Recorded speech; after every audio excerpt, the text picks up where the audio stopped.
Hey everyone, welcome back to another exciting episode of Attack Productions. Today, Bankrupt joined again by Chase. What's up, everybody? In today's matchup, it's me versus Chase. I'm playing a deck that I've only played for the second time, and Chase has brought back Golden Frieza. Like always, there's buttons, the stuff in the description, check them out. Let's get into today's matchup.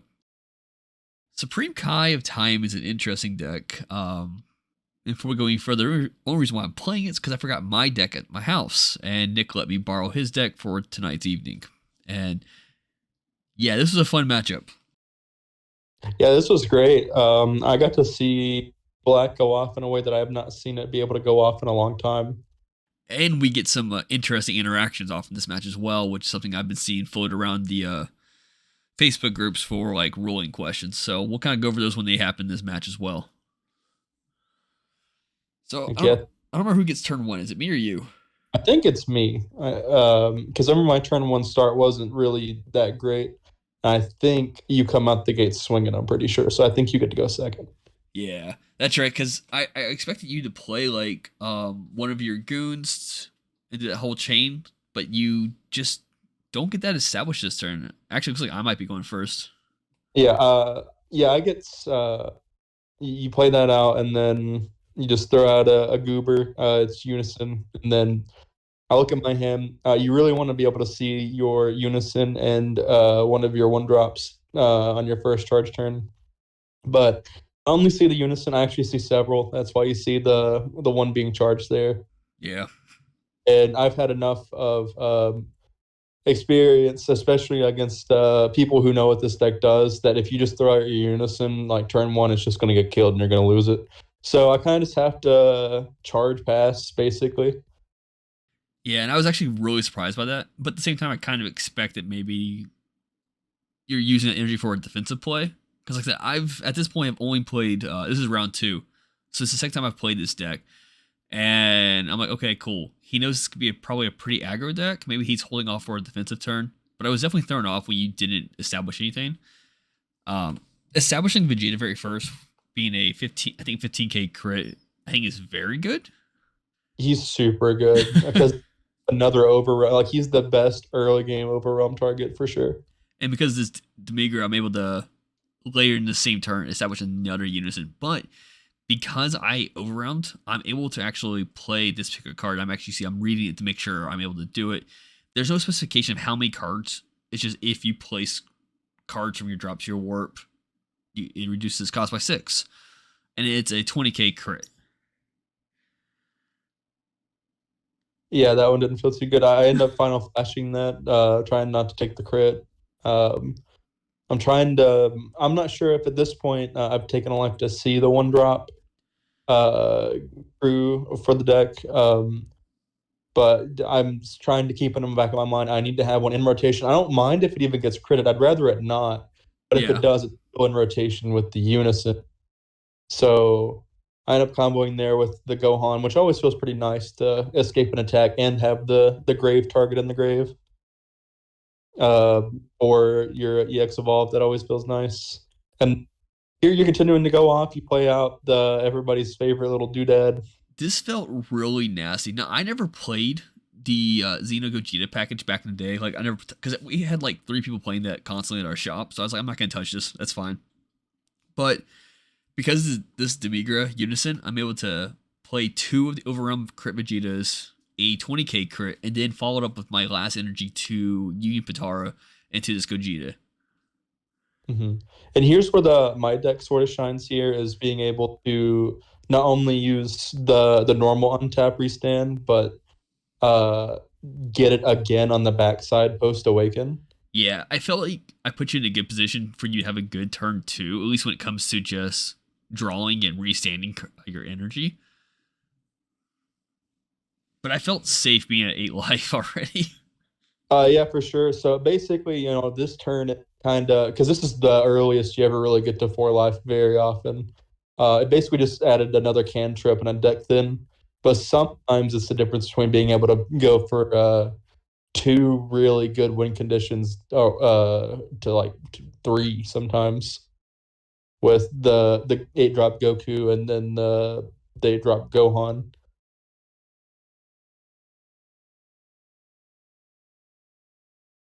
And so This still feels pretty bad. We're still kind of like setting up all this stuff that I have on the board is stuff I'd like to have turn one if we can. Uh, so we're still on the back foot, but luckily we've drawn a bajillion cards and we have two open energy going into opponent's turn. This turn's pretty much turn the floodgates. This is a pretty decent play, I think. Activate battle, tap the double striker, the one that's going to pop my one drop. Uh, but yeah, make sure I'm just staggering off. Maybe I can come out on top here in the next couple turns because I'm still on the back foot. I will say I completely in that moment forgot about Power of a Super Saiyan to tap down my Gogeta. But I needed to fill my I need to get more cards into my drop as soon as possible, and I know Yellow has a way of tapping things, so I just wanted to get that out of the way. Mm-hmm. Now, His favorite card, Robotic Riposte. It's a good one. If I want to continue attacking with battle cards or leader, whichever song the leader, I have to continue applying pressure. Using Broly mainly just to warp it out of the way. I think I do still swing a Broly. And this is one of the things where I'm not used to playing a deck like this, where I think I tapped the energy. Let's find out if I do or don't. No, I tapped the battle card because I'm so used to using energy for resources. But in this deck, it doesn't actually need that. And I could have tapped the energy down knowing that I was passing turn without playing any more cards. And then if I felt like I was confident enough, I could have turned around and swung with the other 20k battle card and tapped on another energy just for that effect and passed turn for one open energy, still feeling kind of okay for the turn. Yep. So here's the turn three play. If you don't get to this part, you're in bad trouble. Pan Gohan, I think everybody who's been playing currently knows. But the cool thing about this deck is they can do it kind of carefree. Because now I have the Unison, I can untap, get 2 free energy, so I now have the choice to. I attempt to go into the big Gohan here, I'm pretty sure, but then Bedcroft pointed out that you have to have 4 energy to actually get the really good parts of his effect. Yeah, you can still evolve it. You just, like you said, you just don't get the on play auto, and so you take that back. Yeah, so I read it because you weren't familiar, and I was like, oh, 4 energy. I will say I did power protection to people this turn, and that's why I put the dice on the side right for you to swing at my lead. But you actually decide instead take advantage of me protecting my leader to swing into other things. Yeah, so I'm not trying to use a lot of card economy because this version of the deck really kind of struggles with having good combos. It's actually kind of something I've been trying to work on the deck, but like there'll be times I have like 7 cards in my hand and I can only combo like once or twice. So extra card heavy. And even then, a lot of the really good cards are 1+10 combos. So I'm not trying to really push through on damage. This deck really likes to make your opponent feel like they have to play things and then punishing them for playing them. Well, you're not going to play more things unless you really have to with this. Because you can just win with what was on board. Like, you have a crazy board still. Yeah, and at some point I realized my charge targets might not have been the best. I'm going to go and get that out of the way. This Goten is really good if you have a Trunks on board, and I'm just over here charging them or comboing them off pretty much. Now, I do have the secret rare in my energy. It does require your opponent being at 3 energy to do. And here I'm debating like the correct turn operations or the correct order of my turn. Do I play the secret rare? Do I overrun first and try to dig something else out? And you can see here, I leave it where it's at. I don't want to put it at the top because I don't want you to know that's what I'm thinking of. But obviously, you already know it's in my warp at this point, so you know it's coming. Mm-hmm. And here I'm just kind of rereading some cards, making sure I know all your effects before I even go into what I want to go into. I think I need to establish more cards in my drop. So here I'm activating the Kai's effect, discard a card from my hand, and I discarded a super combo. I'm at 5 life. It's not super important in my hand right now, and I think you made a comment about me doing that. Mm-hmm. But with the Demigra Unison, I'm able to now have enough cards into my warp to go into the 6-drop Goku to kind of fetch another card in my hand. And you take the time to wait, and you go through my warp to make sure something, and I think you even said this may be a risk play, but you are end up tapping 1 for a counterplay here. Yeah, so I knew that you had some really good targets in there for this guy, and you're actually kind of low on card economy here. You only had like 2 or 3 cards in hand, I'm pretty sure, at this point. And so I was like, if I can stop the bleeding and sort of cut off his access to the zone, he does have a lot of resources, and we can go ahead and do that because if you end up bringing back the Gogeta, it's probably lights out. So I got to stop that at the head. And then I wasn't super familiar with the secret rare that he's just played on me. Like I knew it was a thing, I knew about what it did, but I was not expecting it to be this much of a menace the whole entire rest of the game. So yeah, here I'm pretty much getting rid of a card from your life. It has to be energy cost, I think 7 or less. And then I get to play a card from your warp to my side of the field. And then from here on out, if you were to play a card in general, a battle card of energy cost 7 or less, I could choose that card, put into my field, and I had to place one of my cards into the owner's warp. Well, actually, that's missing a little bit of important nuance because that's what I sort of understood the card as. But it activates on any card being brought into the board on my side. But Yes. if it's set, then it takes it. Yes, correct. Yeah, which is something I did not even think of being like a possible thing because I'm not really used to that type of effect in the games that I usually play. There are like, so since it specifies 7 or less, it's very much like if you use the negate blocker, it has no energy cost, so you can't actually choose those cards. So I had another match, and I had to double check with Jimmy to make sure I was doing this right. My opponent had used a blocker negate, and then I was like, I can't take that, can I? He's like, no. I'm like, okay, that's a good way of getting around it. But here's an example that we were talking about earlier. I swing here, you activate Mecha Frieza, which in normal matches, you get the auto, and if I want to continue attacking, I have to tap down cards. But because I am the turn player, my auto will resolve before yours will. I will take Mecha Frieza from you, and then I resolve the auto on Mecha Frieza, allowing me now to continue swinging at you because I'm not penalized by the auto. Yeah, which was crazy because I didn't even think about it that way. But yeah, robotic riposte floodgate effect is on play. Yep. It will be playing from your side, which I guess makes sense in hindsight.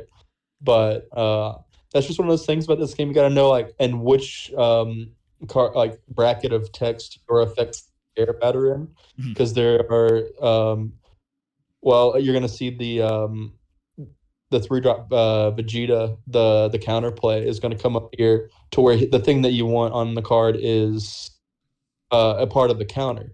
So that went through. And here, yeah, if I would have known about the fact that it activates on anything, I would have just used the token blocker and then robotic riposted. Yeah, and that would have been obviously the better order there. I was instead, I think towards the end, knowing I couldn't actually kill you because you had a decent hand, so I was actually going after your unison in that last kind of push, and you were just pretty much protecting it. Yep, and here we go, and here's my time for the crackback, and still sort of ignorant about how this card works, and you graciously let me take it back, but in hindsight there was a much better play I could have done here. Here I'm going to decide to sort of sacrifice Oolong to the great gods above so that I can continue play. But that 1 energy actually ends up mattering a whole lot. When I could, just see, here's an Oolong, leave me alone for the rest of the game. And then Oolong dies because the Z battle card is removed from the battlefield. I definitely just used the Goku here. Yeah, you do have the Dragon Fist Goku in your hand currently, and like you mentioned earlier, this interaction of this particular battle card you weren't 100% familiar with or how it was working. You are at 2 markers, but that's not a problem with this unison. All you gotta do is +1. You're at 3. You establish the 8-drop. You activate the activate main, which is I think Spirit Boost 3, and then from that point on, you got a dual attack blocker that a dual attack double strike, I think, that I can't activate counters on. And that would had procced my Secret Rare's ability. Or its auto. Mm-hmm. And like you mentioned earlier, I throughout this whole game, especially after that kind of explosive turn 2 I did, you can see my hand's very low. And there wouldn't have been much options there. I would have had to have taken those hits early on if you were to establish that Goku. This play was huge. So I was just gonna go ahead and use the unison here and sort of go into that. But you decide to, is that Black Kamehameha? Is that what the card is? Yes. Yeah, and so I had the counter. I feel like I'm pretty much forced to do it because I didn't sequence this the best, but I needed that 2 energy. But now I cannot use the Goku. Yeah. And I was perfectly fine when you went to go counter. I'm like, I'm okay with this. I will take the life for it. It's not a problem with me. If I had that 1 extra energy where I didn't oolong, then we could have went straight for the Gohan pan line again. Yeah. I cleared the board.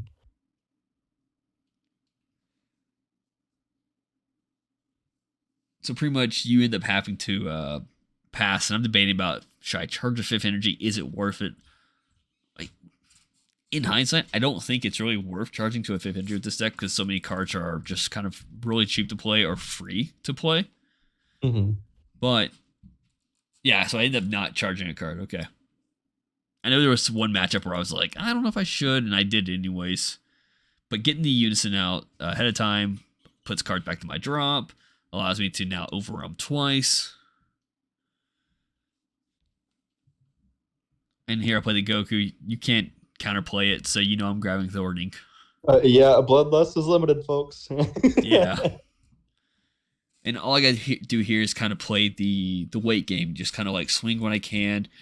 And this was crazy. The entire time that you were doing this turn, I was like begging you to fall into my Vegeta 3-drop. I like, come on, play a battle card. And I don't know if it's some sort of sixth sense or you knew about it or you playing around it, but you just did not play a battle card until I was right about. I don't think I have to combo with it here, but I was like 1 swing away from like actually having to combo it away. Yeah, because going to sacrifice it to your secret rare so I could then robotic riposte was the play. But you did all of your offense before that even occurred. So I do end up having to burn the riposte here as just a negate. When it comes to yellow, I've learned that you kind of, well, yellow and I want to say blue, you need to poke before you try to establish cards.